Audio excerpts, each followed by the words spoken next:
Selamat datang di Perantara, program persembahan kantor Berita Antara yang menjadi perantara Anda dengan cerita sebenarnya bersama saya, Putri Hanifah.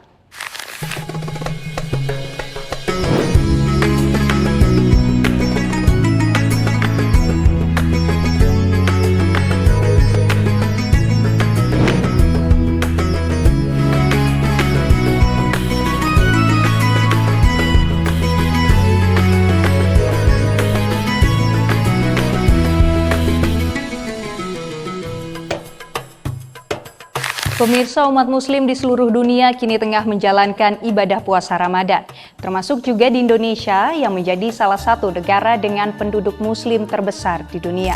Dengan persentase penganut agama Islam mencapai 87,1% pada tahun 2025 di tanah air, membuat Ramadan dirayakan secara meriah di seluruh pelosok negeri.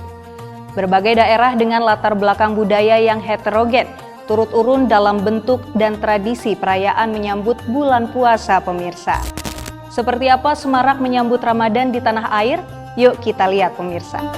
Dari Pulau Jawa, tepatnya di Jawa Tengah, ada perayaan Dukderan yang dihelat di kota Semarang. Agenda Dukderan pada tahun ini terasa berbeda, yakni lebih semarak dan tidak hanya menandai datangnya bulan Ramadan, namun juga dimaknai sebagai simbol harmoni lintas agama karena berlangsung di tengah momentum perayaan Imlek dan masa puasa Paskah.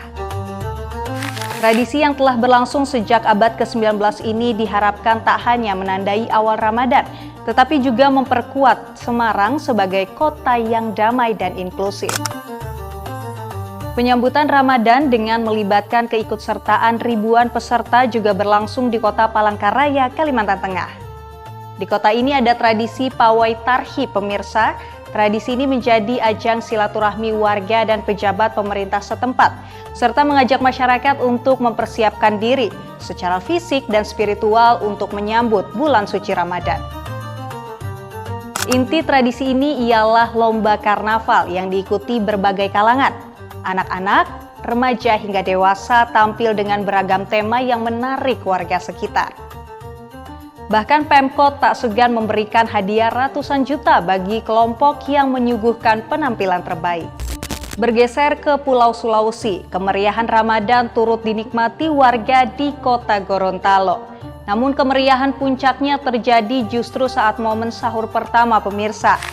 Warga menggelar kokoo, sebuah tradisi membangunkan sahur ala warga kota Gorontalo. Ribuan orang tumpah ruah di pusat kota dengan membawa kentungan bambu, bahkan ada pula yang menyiapkan truk lengkap dengan perangkat sound system dan lampu hiasnya. Mereka berkeliling di tengah kota melalui sejumlah jalan utama, dengan tujuan membangunkan warga untuk makan sahur di hari puasa pertama. Selain pawai, Ramadan juga dimeriahkan dengan tradisi mandi bersama. Kalau di Jawa dikenal dengan istilah padusan ya pemirsa, tapi tradisi bersih-bersih badan seperti ini juga dipraktikkan di wilayah lain. Misalnya di kota Tangerang yang mengenal istilah keramas bersama untuk menyebut tradisi mandi massal tersebut. 2 hari sebelum puasa, warga memadati dermaga Sungai Cisadane di Kelurahan Babakan, Kecamatan Tangerang, Banten. Mereka datang berbondong-bondong untuk mengikuti tradisi keramas bersama di bantaran Kali Cisadane dalam rangka menyucikan diri sebelum menjalani ibadah puasa. Tradisi ini dilaksanakan setiap tahun menjelang bulan suci Ramadan sebagai simbol pembersihan diri baik secara lahir maupun batin, sekaligus media silaturahmi antar warga.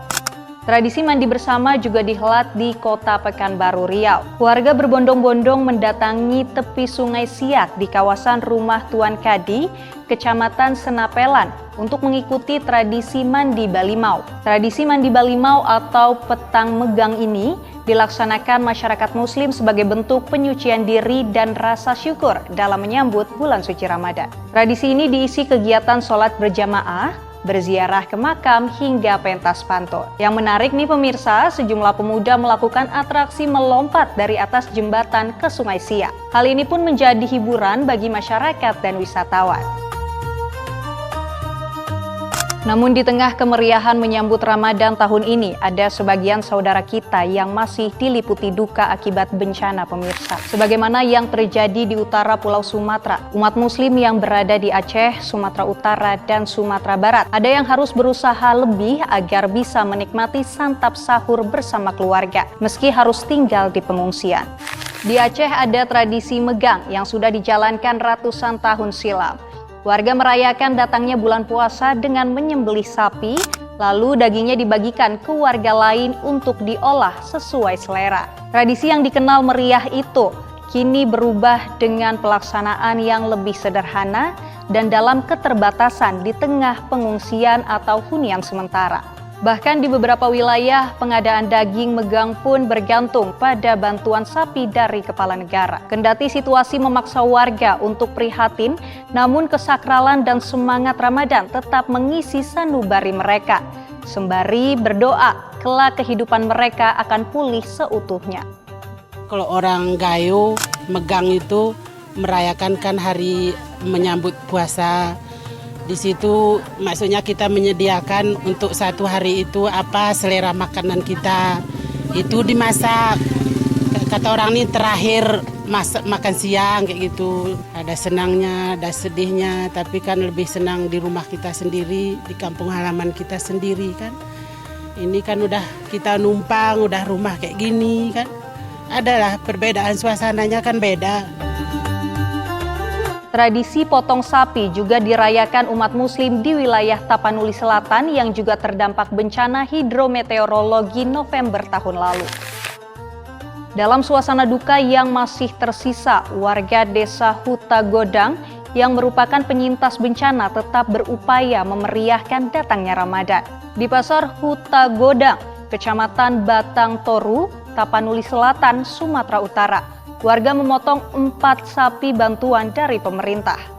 Ini adalah pemotongan lembu sebanyak 4 ekor yang akan kita jadikan masakan ataupun untuk makan bersama masyarakat desa Huta Godang keseluruhannya, baik non-muslim, baik muslim. Kami tong senang lah mau puasa kami kan, kami dapat bantuan daging, apa itulah. Bantulah dulu kami selama bulan puasa ini. Itu dia pemirsa perantara untuk episode kali ini. Anda bisa menyaksikan tayangan ini dari saluran UCTV, kanal YouTube Antara TV Indonesia, dan antaranews.com. Terima kasih telah menyaksikan. Saya Putri Hanifah pamit undur diri. Sampai jumpa.